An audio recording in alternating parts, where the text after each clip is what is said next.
Well, I guess whether it's chocolates or cosmetics, it all boils down to one word: indulgence. It's a real pleasure to be here, ladies and gentlemen, to be able to interact with so many friends and also new acquaintances. The topic that I'm going to share with you today is about innovation, more from a marketing perspective.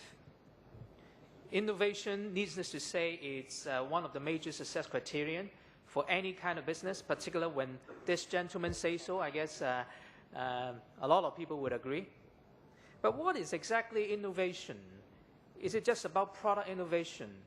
I guess over the years, a lot of companies have come to realize that innovation is beyond just product innovation, which emerged to be a concept of integrated innovation, which involves the management and the leaders of a company to really have the genuine commitment and determination to do something original, and then to put in place the people and the structure to deliver the concept, and a process, including the leverage of technology, to implement the ideas so that you have the innovative product. But with all these, without innovative ideas and marketing, a lot of the efforts will be heavily discounted. So today, I'm going to walk you through a few cases, and maybe because of time, I have to drop my own story. I hope that won't disappoint our dear friends from Japan. We can talk about it over lunch.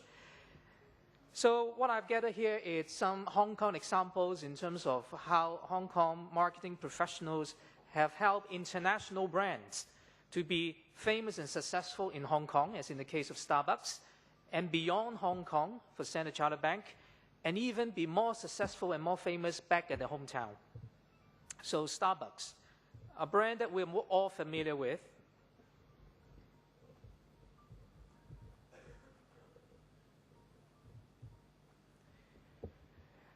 A brand would exist, as we all know, when it means something to people, something relevant and important to their lives.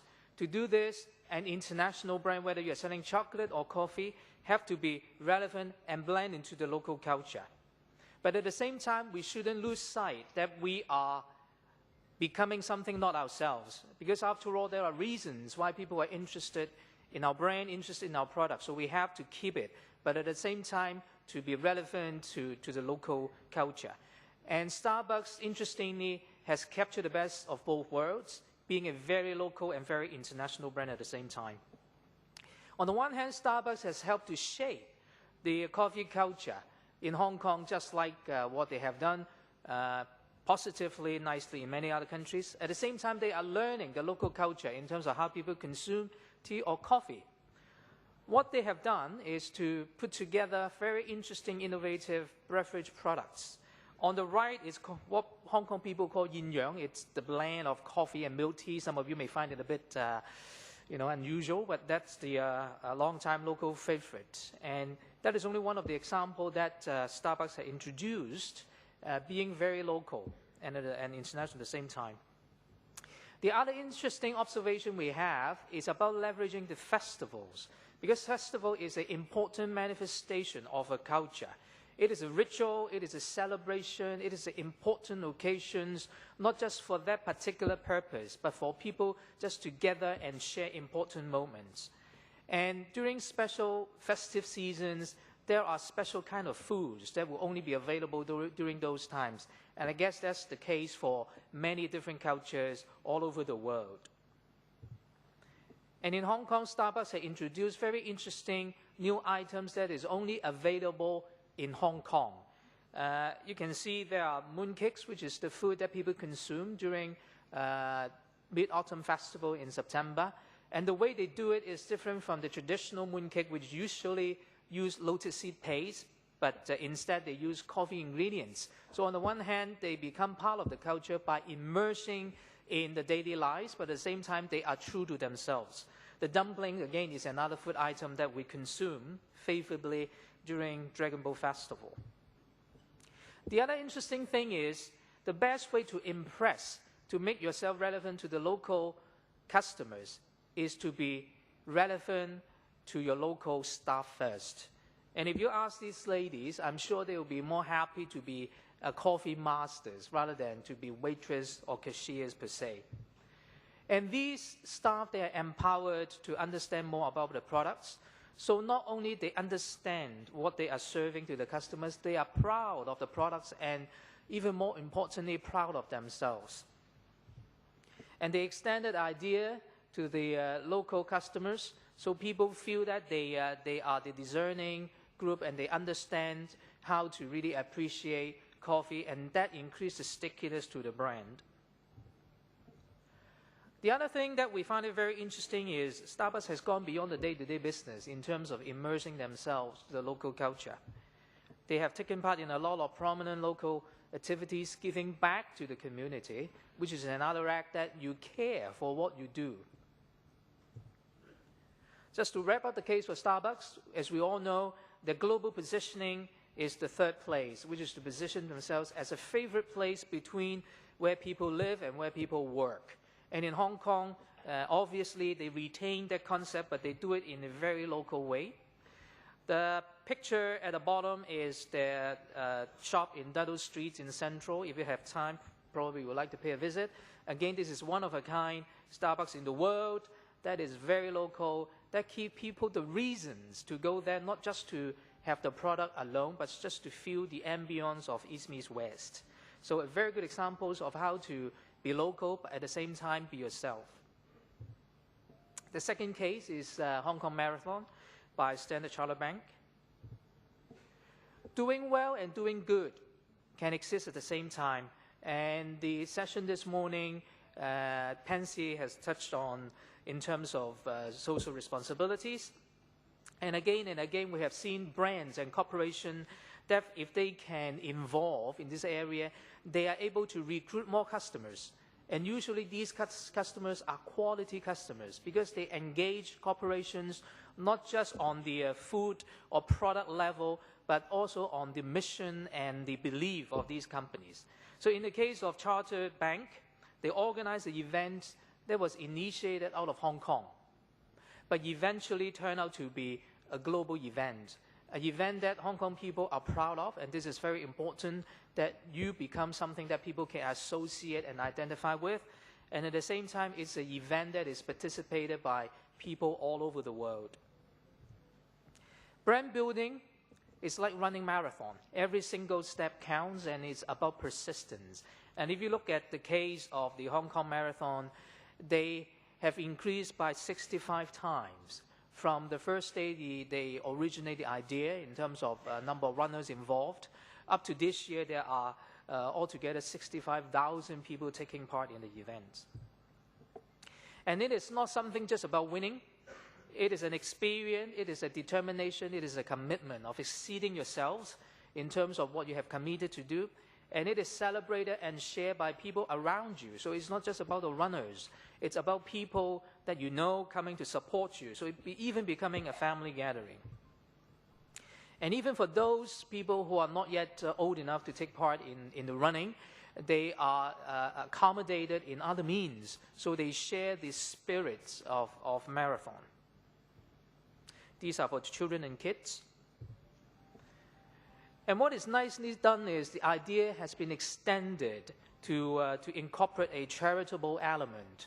And the way they do it differently is they are more than just a passive donor. They are enabler. They are involving people from different organizations, so they themselves demonstrate in terms of how they can help people. Here you see it's Henry and Joseph, the famous duo of running the marathon, and helping disabled athletes to realize the potential, and working with, like this one, Anti-Cancer Society of encouraging cancer patients to come out to talk about their own marathons in terms of continue to fighting for better future. And again, to wrap up for this case, we see the integration and the interesting convergence of brand building and business building. In fact, for this case, the brand idea has inspired the introduction of a lot of products that help to drive business and traffic to the shops. One example is the marathon saving accounts, which means you stay longer with the bank, you get more incentives. So now I would like to move on to the last one or two cases. This is the Shanghai Watch. As you can see, it's a watch worn by the Chinese leaders. But they understand it's a fine line between what is classic and what is feeling a bit aged. So made in China, comparing to made in Switzerland, when it comes to watches, there is a difference. So Shanghai Watch understands that this legendary story is something that they should leverage and something that will always form part of their history, but they need something more substantial in order to be a global player. Because being a global player, that helps to be even more wanted in the local domestic market. And they are not being shy of being a China brand, and I don't think any brands, whether it's coming from Europe or Latin America, should pretend to be someone else. You're always yourself. But at the same time, you can be international by reaching the international standard, not necessarily internationally made. And this is the case for Shanghai watches. And they have interestingly worked with some international designers to come up with some watches that are very complicated in terms of movements and become the flagship that have a spillover effect on their entire product line. Obviously, they start with how they are perceived, the identity, moving from a more traditional fashion to a more contemporary feel. And they team up with famous designers. In this case, is Eric, who helped them to come up with a very interesting timepiece.